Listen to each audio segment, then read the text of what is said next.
বাংলাদেশি সন্দেহে মুম্বাইয়ে গ্রেপ্তার আর তারপর বাংলাদেশে পাঠিয়েছিল বিএসএফ। চাপে পড়ে এমনই ব্যক্তিদের ফেরাচ্ছে বিএসএফ। ঘরে ফিরলেন বাগদার দম্পতি এবং মুর্শিদাবাদের পরিযায়ী শ্রমিকরা।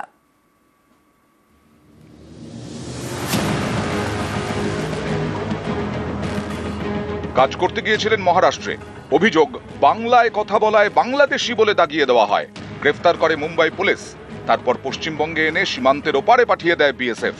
এপার বাংলার বিভিন্ন জেলার বাসিন্দাদের পাঠানো হয় ওপার বাংলায়। চাপে পড়ে তাঁদেরকেই ফের দেশে ফেরাচ্ছে বিএসএফ।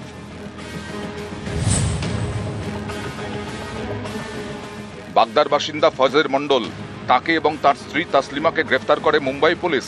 তারপর রায়গঞ্জ সীমান্ত দিয়ে তাদের বাংলাদেশে পাঠায় বিএসএফ। তখন শুক্রবার গভীর রাত। আতঙ্ক নিয়েই কোনো রকমে বাড়িতে যোগাযোগ করেন ফজের।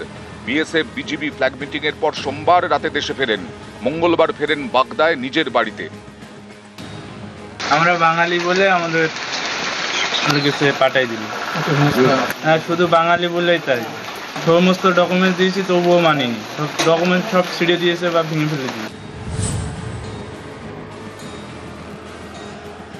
রায়গঞ্জ সীমান্ত দিয়ে বাংলাদেশে পাঠানো হয় মুর্শিদাবাদের হরিহরপাড়ার শামীম খানকে। তাকে গত 9 জুন গ্রেফতার করে মুম্বাই পুলিশ।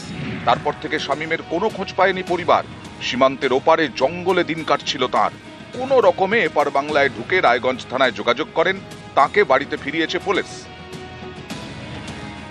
আমরা বাংলায় কথা বলছিলাম, হট করে দেখছি তো বোম্বাই পুলিশ এসে যা বাঙালি পাশে তুলে নিচ্ছে। তারপরে হাতের ফিঙ্গার টিঙ্গার সব লিছে, চোখের ফিঙ্গার লিছে। লোয়ার পরে পুনেতে বিএসএফ ক্যাম্পে ট্রান্সফার করার পরে প্লেনে তুলে বাগডাগরা বর্ডারে ধার করে লিছে। বহুত দূর গাড়ি লিয়েছে, বর্ডার ধার ধার চালিয়ে। এমনিতে ঢুকে যা তোরা বাংলাদেশে চলে যা। আমি বললাম যে আমরা তো স্যার বাংলাদেশি না, আপনি ইনকোয়ারি করেন। আমাদের মুর্শিদাবাদে বাড়ি, হরিহরপাড়া থানা। বেহাদরক মেরেছে, মেরে জঙ্গলে ভরে দিল। গোটা রাত গোটা দিন আমরা খালি রাস্তায় খুঁজেছি। ঘরে ফিরেছেন মুর্শিদাবাদের ভগবানগোলার পরিযায়ী শ্রমিক মেহবুব শেখ। তাকে কোচবিহার সীমান্ত দিয়ে বাংলাদেশে পাঠায় বিএসএফ। পরে বিজিবির সঙ্গে ফ্ল্যাগ মিটিং এর পর দেশে ফেরায়। পুরো ডকুমেন্টটা জমা দিলাম। জমা দেওয়ার পরে আমার কোনো ভেরিফিকেশন করলেন না, কোনো ডকুমেন্টই চেক করলেন না। জোর করে ঠেলে ফেলে দিলে।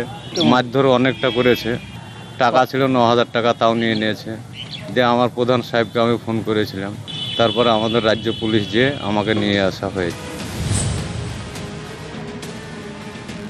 আপনার বাড়ি কোথায়? মানে আপনি ইন্ডিয়ান স্থায়ী নাগরিক। কি আপনার আসছে নাকি?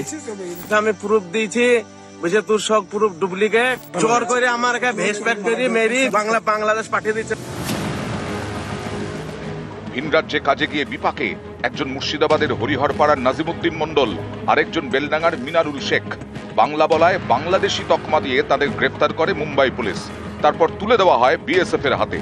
কোচবিহার সীমান্ত দিয়ে তাদের বাংলাদেশে পাঠানো হয়। ওপার বাংলার ভাইরাল ভিডিওতে তাদের দেখা যায় চাপে পড়ে নাজিমুদ্দিন মিনারুলকে ফিরিয়ে এনেছে বিএসএফ। হয়েছিল আমরা বোম্বাই কাজে যাই। বোম্বাই কাজে যায়, ওখানকার পুলিশ আমাদেরকে অ্যারেস্ট করে। এমনি কার্ড ফার্ড সব দেখাই। ওরা বলে যে এগুলো ডুপ্লিকেট বানাচ্ছিস, 200 টাকা বানায় নেওয়া যায় বহুত। কোনো বর্ডারে 8টা, কোনো বর্ডারে 5টা, কোনো বর্ডারে 10টা। এরকম কোনো লোক সব মেরে এই করেছে। আমরা যদি ওদেরকে বলতেছি আমরা কলকাতার, বিএসএফ থেকে যদি বলে যে আমরা কলকাতার, ওরা তখন আরো বেশি মারছে। মোবাইল চেক করে বাংলাদেশের নাম্বার পেয়েছিল আমার কাছে একটা। বাংলাদেশের নাম্বার পেয়ে দিয়ে তারপর আর কোনো বেদত করল না। তারপর বললো বসছে পুনা পাঠিয়ে দেয়। পুনা থেকে তারপর রাত্রে 3টের সময় আমাকে কোচব্যাক করে বাংলাদেশ। নিউজ 18 বাংলা।